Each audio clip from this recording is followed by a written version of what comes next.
जय हिंद साथियों, नमस्कार। मैं लोकेंद्र, मध्य प्रदेश पुलिस, और मेरी जो तैनाती है ज़िला बालाघाट में है और मैं बालाघाट के पुलिस लाइन में मेरी पदस्थापना है।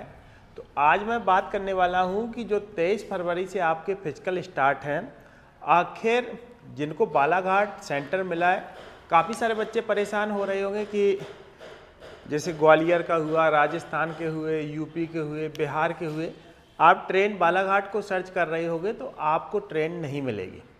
तो सबसे पहले मैं आपको ग्राउंड की अपडेट देता हूं कि ग्राउंड बालाघाट से कितने दूर है, और तो मैं नक्शे से जिस प्रकार आपको बना के समझाऊंगा तो संभवतः आपको ज़्यादा समझ में आएगा।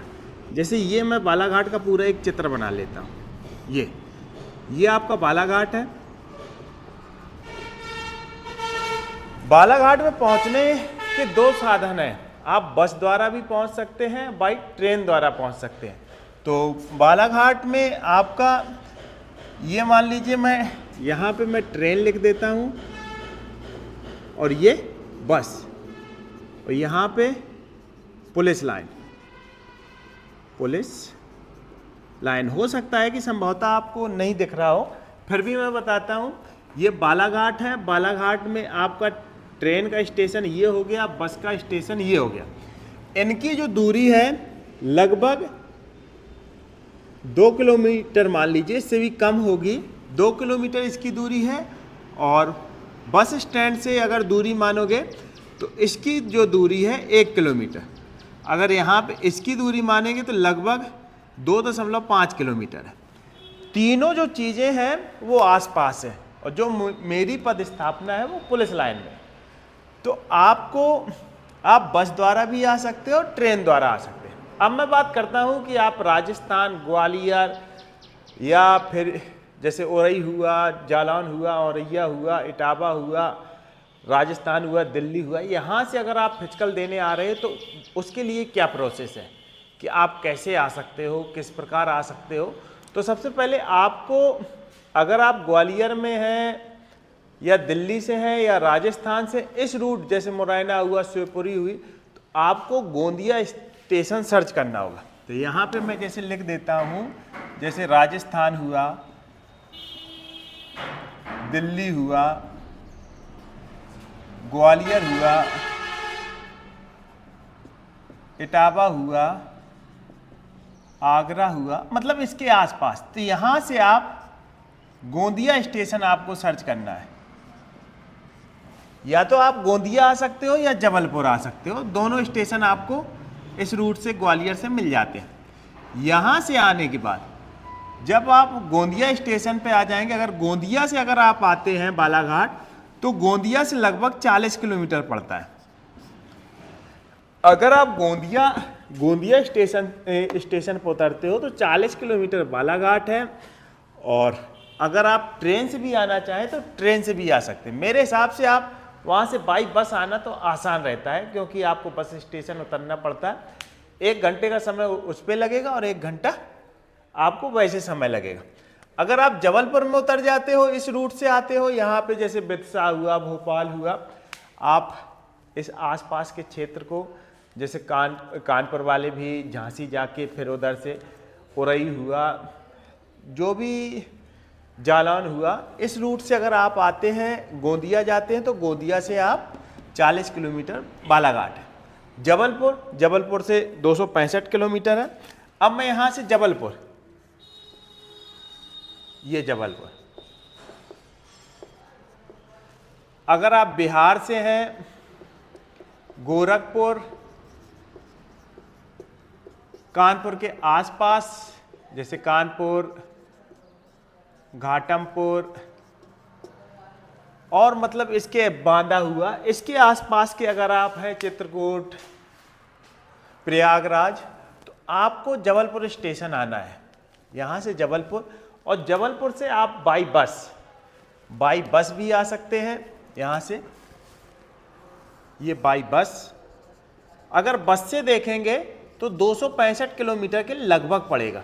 देखो लगभग है, हो सकता है 5-10 किलोमीटर ऊपर नीचे हो जाए, तो 265 किलोमीटर पड़ता है अगर आप बस से आ रहे हैं।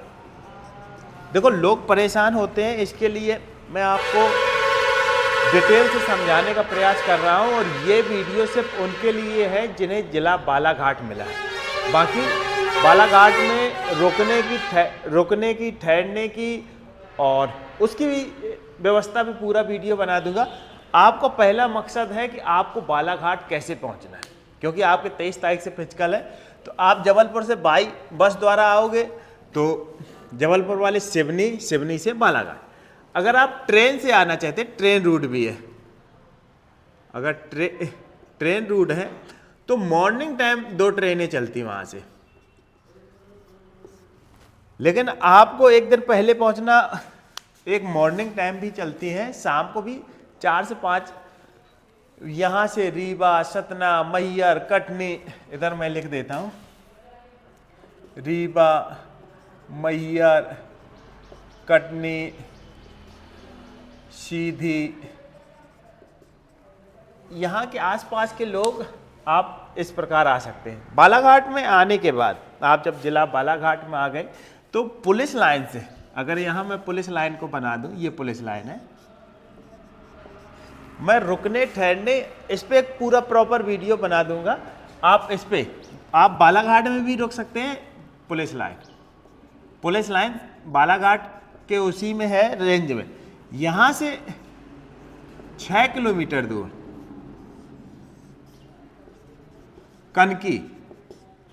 कनकी नाम का एक शहर मान लीजिए, जहां पे आपकी बालाघाट का ग्राउंड है। बालाघाट का जहां पे आपको फिजिकल देना है, और फिजिकल में इसका जो रनिंग का ट्रैक है वो बहुत बढ़िया है, शानदार है। पिछली बार जो बच्चों ने ट्रैक पर रनिंग की थी, बच्चों ने मुझे बताया था कि 5 से 10 सेकंड उनके कम हुए हैं ग्राउंड जब वो घर पे तैयारी करते थे। आज आपकी 14 तारीख हो गई, सॉरी आज आपकी कितनी है, 13 तारीख हो गई, और अभी 13 या 14, आज आपकी 14 तारीख हो गई, सॉरी इसको मैं कट कर दूँ। कनकी में आपका ग्राउंड होगा, और आप यहाँ पे जो रनिंग का ट्रैक है वो बेस्ट है। गोले के 3 ट्रैक बनाए गए, लंबी कूद के 3 ट्रैक बनाए गए। यहाँ पे पुलिस आपकी प्रॉपर मदद करती है। अभी मैं घर पे फिलहाल छुट्टी हूँ, मैं आपके फिजिकल के एक दिन पहले 22 या 21 को वापस पहुँच जाऊँगा। मेरे से जो हेल्प होगी मैं आपको करूँगा। रुकने ठहरने की सारी व्यवस्था आपकी हो जाएगी, उससे बिल्कुल परेशान नहीं होना है। बस आपका काम है बालाघाट पहुंचना, आपको प्रॉपर तैयारी के साथ जाना है, तैयारी के साथ। और बालाघाट में खास सर्दी नहीं पड़ती है, फिर भी रास्ते के हिसाब से आप अपने रुकने का सामान ले जाइए, ओढ़ने बिछाने का। और जिस दिन आपका फिजिकल हो तो उस दिन फिजिकल से पहले आप गरिष्ठ भोजन ना करें, क्योंकि गरिष्ठ भोजन आपके पेट को भारी बना देता है, जिसके कारण हो सकता है 5-10 सेकंड आपके ज़्यादा हो जाए। ध्यान रखना है दोस्तों, इस बार आपको वर्दी पाने के लिए हर संभव प्रयास करना है। हर संभव प्रयास के लिए बच्चों के जहाँ पे इस बार देखने को मिल रहे हैं कि जो बच्चा 70-75 का फिजिकल कर ले जाएगा, संभवतः मुझे लगता है कि जंग जीत जाएगा। वो तो तभी पता चलेगा जब पहले दिन का ट्रायल होगा और बच्चे के किस प्रकार के नंबर भर रहे हैं।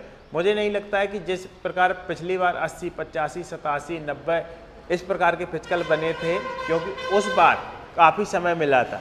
तो अभी की जो हालत है, बच्चों का ज़्यादा स्कोर नहीं बन रहा है।